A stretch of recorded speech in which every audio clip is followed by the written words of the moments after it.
Hi friends, welcome back to On Location. Currently we're here in Terrace, British Columbia, and it is my honor and pleasure as I wrap up a week of filming here in Terrace to sit down with a legend. I am beyond honored to be joined by Dempsey Bob, one of the most influential Indigenous artists of our time, a master carver of Tahltan-Tlingit heritage. Dempsey's visionary work has not only revived traditional formline design, but also made waves around the world as a teacher, cultural guardian, and internationally recognized artist. His art embodies deep cultural knowledge, and we're just so honored to sit down with him. Dempsey, what a pleasure. Thank you so much for inviting me in your space. Thank you. Yeah, I started carving about 1969, and I'm Tahltan-Tlingit, and I'm from the Wolf clan. And I'm a teacher and a carver and traditional singer, dancer. Mostly I've been just doing my own art though, you know, trying to develop my stone style and bring back the art. And I did a lot of teaching in Alaska, Yukon, and back Telegraph Creek, my hometown. I was born there in 1949. And art is really important because art is what makes us human. Art is what makes us civilized. And art, it's like the artists were like the conscience of societies. And, you know, like, it's important because our art gives us our identity as who we are, as wolves, as eagles, as Tahltans, as Tlingits, as Haidas, as Tsimshian, Nishkas, Gitsan. That's who we are through our art and our culture. Thank you for sharing that. I would love to just go back in time and to hear how you first got started. Were you earlier on inclined to draw? Like, how did you know this was your calling? I started carving about 1969, and I was really lucky. I found what I wanted to do. I found my passion was carving. But how I got started was when I was a kid in the canneries in Port Edward, Nelson Brothers Fisheries. We carved our own toys. We didn't have any money. So what we did was we carved our toys. We looked in the wish book in the Simpson Sears catalog, and we'd find a gun or something in there. We'd draw it on wood and carve it. Just with little pocket knives. That's all we had. And when I was growing up, there was no television, there was no internet, there was nothing. And I was lucky, I was ready to learn, and I had a good attitude about learning and willing to work with Frida. And also... How did you connect with Frida? Well, two of my friends were going to her class in Prince Rupert at the Friendship House there. And they told me about her, and I had no tools, so I couldn't go because I had no tools. And anyways, I borrowed, my brother had a few carving tools, so I borrowed his tools and I went carving with Frida. And I just never stopped. And what I found out now is I think about it like, what if I didn't meet Frida? You know, you think about what would you have done with your life and your time, you know? And now I'm so grateful that I met her and I was there. Because I was working in the canneries and working on the pipeline and doing all kinds of stuff. But when I started carving with Frida, I knew this is what I wanted to do. Because I found that good feeling of working with wood and tools, carving tools, again. And so I knew this is what I want to do. And I was lucky because a lot of people, you don't find their passion, what they really want to do. And I was lucky I found it, and I found it when I was young. Well, younger, 69, I started with Frida. But Frida was a great teacher, that's what I realize now. And a great individual, like great person, human being. Because she was the only one that was willing to teach us and work with us. Because there was other carvers, but they weren't teaching, nobody was teaching. Because teaching is an art form too. And she was a great teacher, and she gave us, the tools and the resources and where to find our art, our old art. Because most of our art is gone, it's all over the world. It's not very much that's here. So, and we had no money to go over there or go anywhere or even get tools. So we had to make our own tools. Frida taught us how to make them. And I realize now that she knew how important our culture was. Because, like people don't realize it, but, when I was born, 1948, we weren't allowed to carve. They outlawed our culture. And that's how we almost lost the art. And Frida was a big part of the revival of the art, like bringing the art back.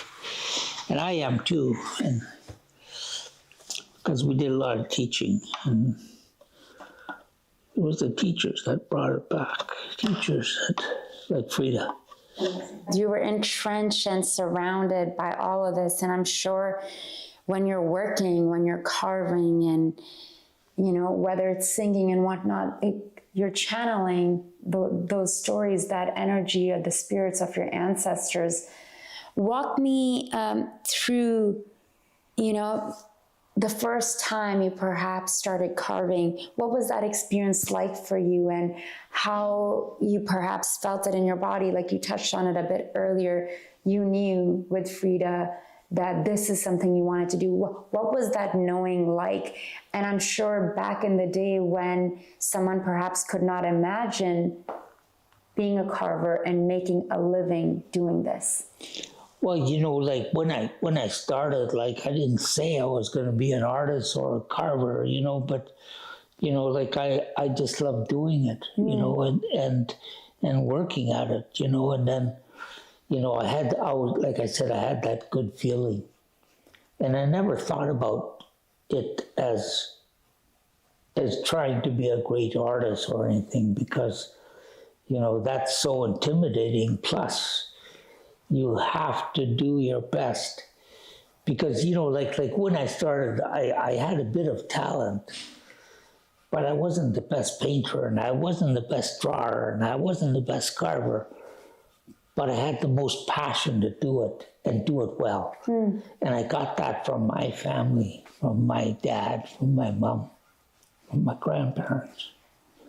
That, to do it well. And also the passion too, and the discipline. Because to be a good artist or a great artist, you can't just have talent. You got to have your life together. Plus, you got to have your own passion. You got to have your own knowledge. You got to learn.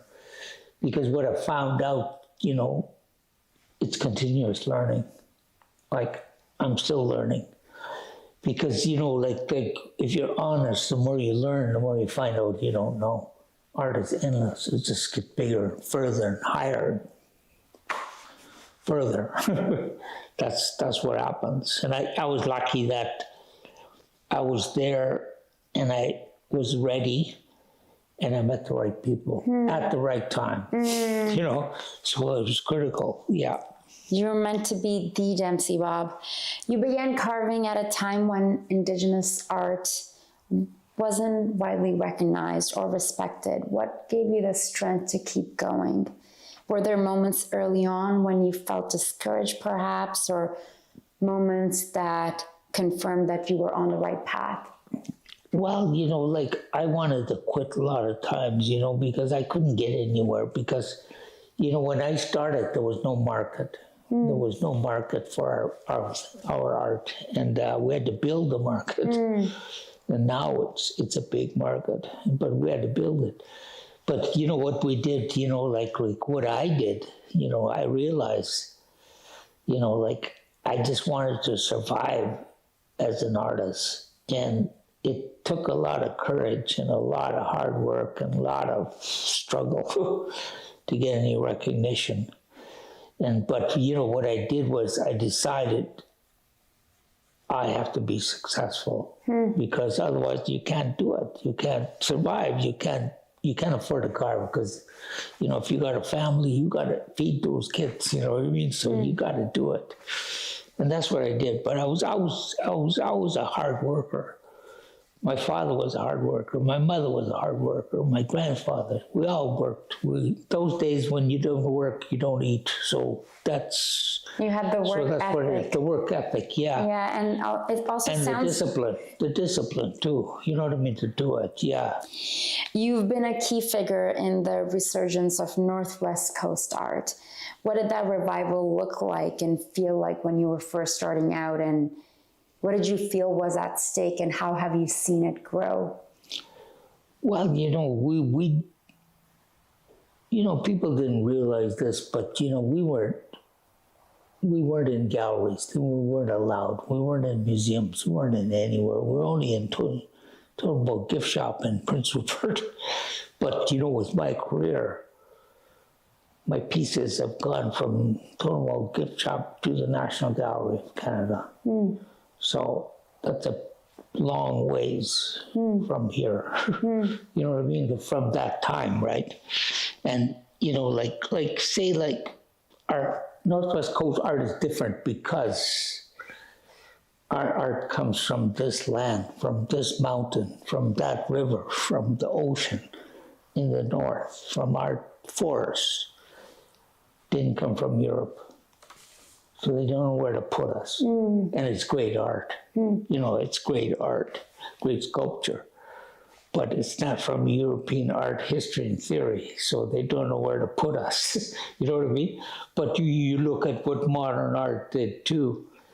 They try to steal some of our ideas. Like when you look at Northwest Coast, we were already into abstraction. And all great art eventually goes into abstraction. And we're already there, our ancestors, and with great pieces. And that's what European art was trying to steal from us. They were trying to steal that power, the spiritual power. But they didn't realize you can't steal spirituality. It's impossible, right? So that's what happened. But people, I said they stole it because they didn't give our ancestors credit.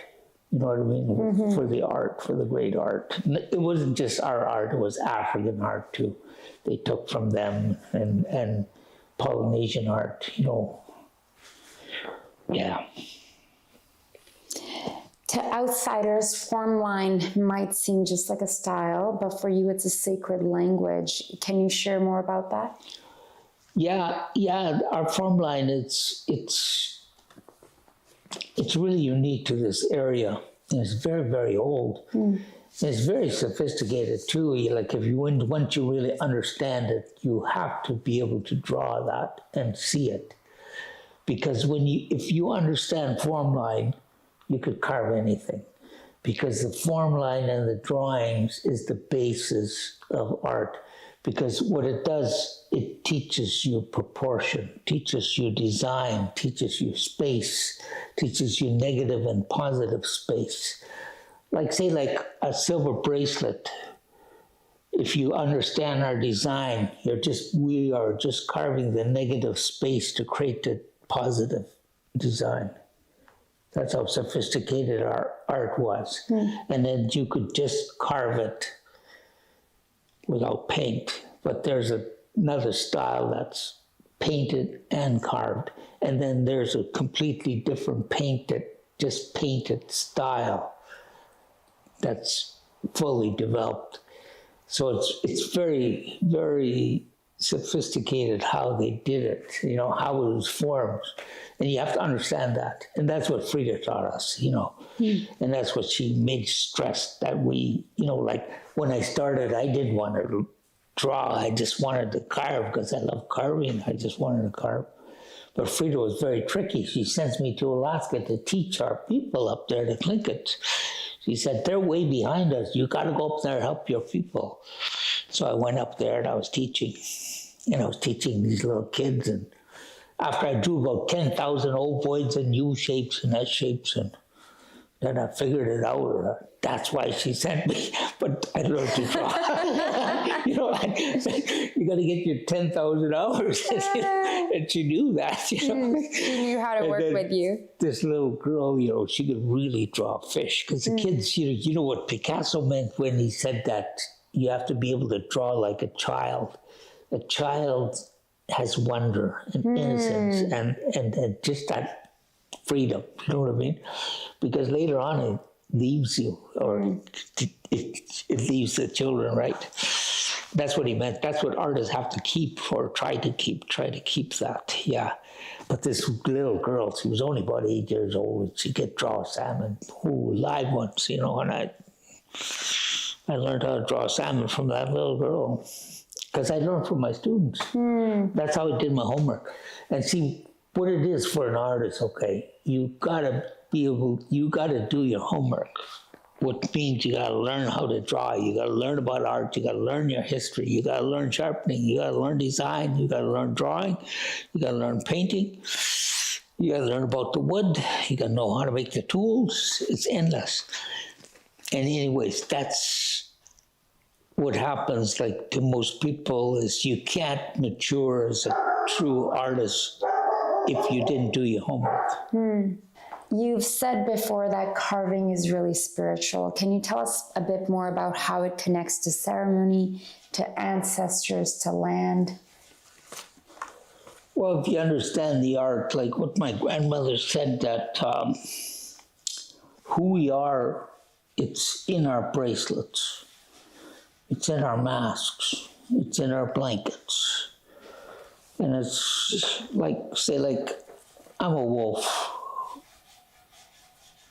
And wolves are supposed to be strong, smart, proud, free. And we're very proud of our ancestors and where we come from. And how we get our crest is my mother's a wolf. My grandmother's a wolf. So I get my names, my stories, my songs from my grandmother and my mother. My father's a raven. We don't marry the same crest. So we have different protocols and laws. That's one of our sacred laws.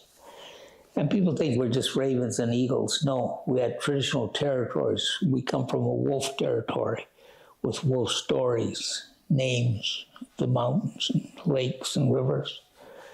And from our area, the grizzly bear was one of the main crests of that area, and the wolf. And I realize now that, you know, like culture is what you live. And culture is like the glue of societies. And culture is important because it gives you identity, plus gives you meaning.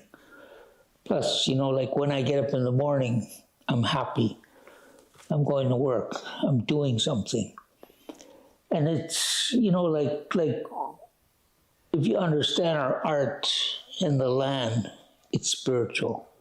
You can't separate the land from the art from the people. That's what the culture is. It's the land.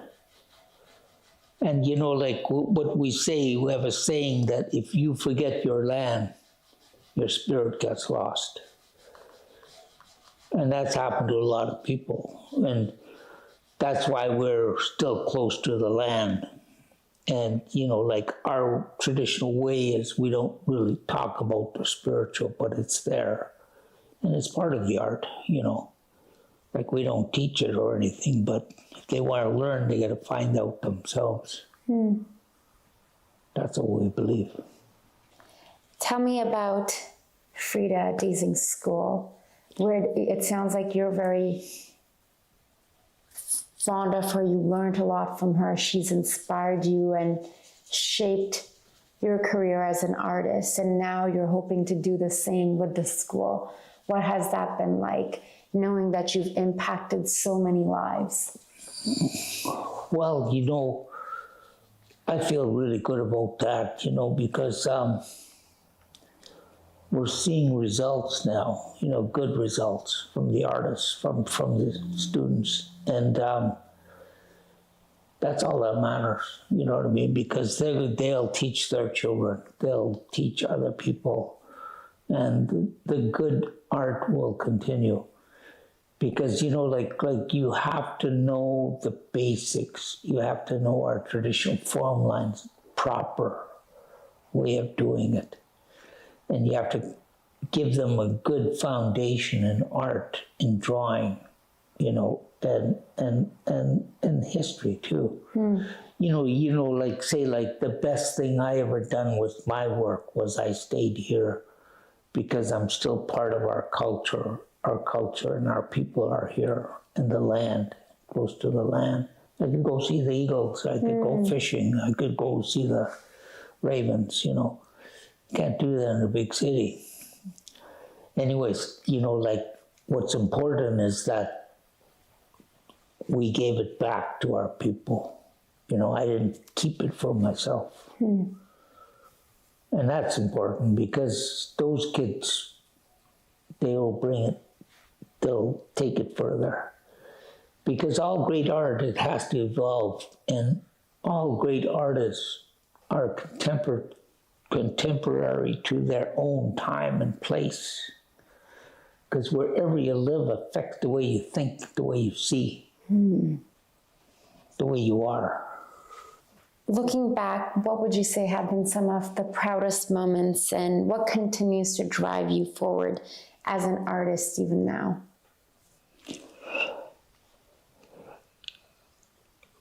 Well, you know, like it's different, because like I got these awards, you know, like, you know what I mean? Like I got my honorary doctorates, and I got, Order of Canada. you know, the Order of Canada. I got the Officer of the Order of Canada, and then I just got the Governor General's Award for Visual Arts for Canada. And I thought about my mom.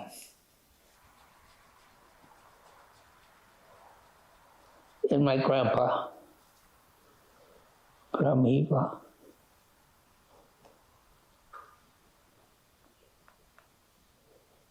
Grandma Helen. They were the only ones who supported me in the beginning. And they believed in me.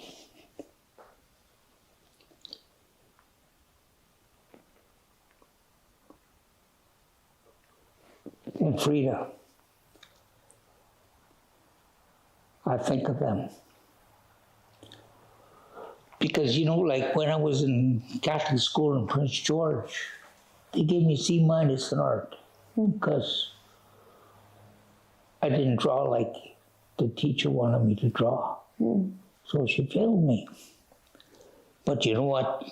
She pissed me off so bad I got good. I was determined to get good. I heard that in your doctorate speech at UBC, and I was like, I think we need people who doubt us. We need people, and I think it perhaps brings out that rebellious spirit, or it's something in. When I was in school, it was the same for me. Yeah, because you know what I did was I used it in a positive way though for myself. You know what I mean? Yeah. And then I think about it now, you know, like maybe that's why I stuck to it. You know what I mean? Like you don't know, right? Yeah. But that was part of it, you know. But Frida was part of it too, because you know she was such a great person, and you know, and she believed in us, and I'm so she curious. was the only one, because like Frida was unique because she was the first female artist to do a totem pole, and traditionally in the Northwest Coast, okay, this is our tradition. Women didn't carve. They made blankets, they made baskets, they never carved. They didn't even come around the carvers when we're carving in here. Women would never come in here. But Frida, and some people, they didn't want to learn from her because she was female, you know. And we didn't care because that's the only teacher we had. She was our school, you know, she was our whole school. But she was a great teacher. That's what I realize now, you know. Because some people know stuff, but they can't teach. And she was willing to teach. And what she did too was she shared everything she knew. Some teachers don't do that. You know what I mean? They'll share some things, but they don't share what they really know. But Frida did. What do you see in the younger generation of Indigenous artists? Because you work with them, you're mentoring them. What gives you hope for the future? Well, you know, like what I realized with, you know, some of them, you know, what gives us hope is we made good people too. And that's important. Because, you know, like our ancestors were very spiritual and good people. And that's what's important. Because that's what culture is. Culture is whatever you do, whatever you live, that's your culture. You know, if you drink every day, that's your culture, you know, that's your culture, really. Yeah, so, you know, what we found too is, you know, like a lot of them, it changes their life because our art is very powerful and our culture is powerful and this land is powerful too. You know, like my friend from New Zealand, I work with the Maoris from New Zealand. My friend said, he flew all the way here to come and see me. And I said, you got to come see our land. I said, you don't know us. If you don't see our land where we live, you don't know us. He said, okay, I'm coming. He knew. And then as soon as he landed, he phones me up. He said, I know why you live here. And I said, what are you talking about? He said, when I was looking out the mountains, he said, coming out on the plane, he said, I seen bears in the rocks like this looking up at me. He said, yeah, that's why you live here. So I took him down to that mountain down there. It's called Hole in the Wall. There's faces on that. It's like when it's wet, when there's snow on there, you know, it's up there, that's snow on it, and you can see faces on there. Yeah. And you know what he saw? Maori faces. He saw their own faces because you actually see what you know. If you don't know it, you don't see it. That's the truth of life. That's what artists, most people are blind. Artists we train ourselves. And that's what the drawing does. Trains you to see. Yeah. Yeah. Most people are blind. They look, but they don't see. Then they don't feel it. How could you feel it if you can't see it, right? Because you only see what you really know. That's, anyways. He found a Maori dog on that wall because they had these little war dogs. They use them in the war. And he went home and he painted it. Painted it, yeah. That's beautiful. Yeah. Let's take a look at your book, this Dempsey Bob in his own voice. That's a beautiful book. This came out last year? It came out with my show, yeah. Okay. I had a retrospective of my show. It sounds like when you're talking, when I'm speaking to you, Dempsey, that you think of the future quite a bit. You think of future generations, art, your work, what things are going to be like when you're not going to be around. It sounds like you're very aware of that and mindful of using your time, from what I'm hearing. Yeah, because, you know, like I wanna do it, but I wanna live too and continue it. You know, and that's all that matters, you know, because in the future, our students, the good ones, are gonna be our future. And to get good, you gotta be good people too. You know, and you gotta be committed. You know, like, because it's dedication that's costly. talent is cheap. There's lots of talent. But you got to have your life together. You got to have your discipline. You got to have your passion, your own passion, and you got to find it. And it's got to be real. Otherwise, it won't be real art. It's got to be real. And it's got to be from yourself. And that's what I know about art, and that's what I know about culture. And that's, you know, like Frida and I, we used to talk about our culture and about our history, about where we came from, who we are, and all these things. And I was lucky because she knew so much about art. She had a library of books and her own library, and, you know, she read all the time. And yeah, and I miss that because I have nobody to talk to. Oh, I talk to Stan, but there's nobody else that knows what I know now. Or because I studied it. Well, not only that, I did it through carving, you know, learning. Like, we done our homework, like Stan and them, they done over 100 totem poles. We know sculpture. There's very few people that done over 100 totem poles. Yeah. I only done about 20, 25 or something. I don't even know, something like that. But I could carve poles too. But I know sculpture, I studied it, eh? But, you know, like a true artist, eventually, like, you could learn so much, you could do so much, but you got to go your own way. And what I think about now is, like, I've got to do what I know and what I can do now. Because what happens is you don't really know